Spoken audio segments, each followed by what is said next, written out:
ప్రకాశం జిల్లా ఆముదాల వలస నియోజకవర్గ వైఎస్ఆర్సీపీ సమన్వయకర్త చింతాడ రవికుమార్పై పెట్టిన అక్రమ కేసులో లొంగిపోయిన వారిని పోలీసులు అరెస్ట్ చూపకపోవడంపై వారి కుటుంబ సభ్యులు ఆందోళన వ్యక్తం చేస్తున్నారు.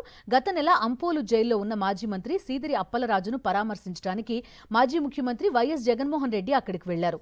దీంతో వైఎస్ జగన్ పర్యటనను డైవర్ట్ చేసేందుకు ఆముదాల వలస నియోజకవర్గ సమన్వయకర్త చింతాడ రవికుమార్తో పాటు 27 మందిపై అక్రమ కేసులు పెట్టారు. వారిలో 2 బుధవారం ఆముదాల వలస పోలీస్ స్టేషన్లో స్వచ్ఛందంగా లొంగిపోయారు. లొంగిపోయిన వారిని పోలీసులు ఇంకా కోర్టులో ఎందుకు హాజరుపరచలేదని కుటుంబ సభ్యులు ఆవేదన వ్యక్తం చేశారు. నాయనా పాత్రుని సురేష్ గారి వైఫ్ నేను. ఈ కేసుకి మా వారికి ఎటువంటి సంబంధము లేదు. పొలిటికల్కి మాకు ఎటువంటి సంబంధం లేదు. ఆయన 30వ తారీఖున ఏ ధర్నా, ఆయన ఏ రాజకీయ పార్టీకి వెళ్ళలేదు. ఆయన పెండౌన్ కార్యక్రమంలో ఉన్నారు సార్. పెండౌల కార్యక్రమంలో ఉన్నదానికి ఇది ఆధారం సార్, లైవ్ లొకేషన్ సార్, సంఘం తీర్మానం ఇచ్చిన కాగితం సార్ ఇది.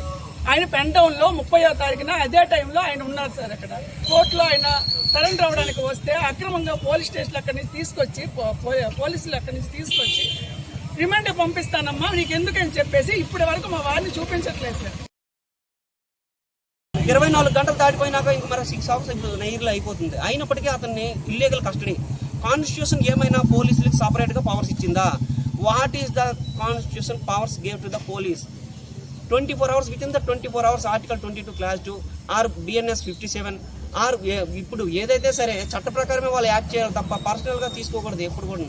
వీళ్ళ హస్బెండ్ ఇల్లీగల్ డిటెన్షన్ అనేది తీవ్రంగా మేము ఖండిస్తున్నాం. చట్టపరంగా కూడా మేము చర్చ్ పిటిషన్ వేయడమా, హైబియస్ కార్పస్ వేయడం అనేది వీఆర్ డిస్కసింగ్. ఇవి కంపల్సరీ మేము జ్యుడిషియల్ని కూడా అప్రోచ్ అవుతాం వీటిపైన. మరిన్ని అప్డేట్స్ కోసం ఛానల్ను సబ్స్క్రైబ్ చేయండి. నోటిఫికేషన్స్ కోసం బెల్ ఐకాన్ పై క్లిక్ చేయండి.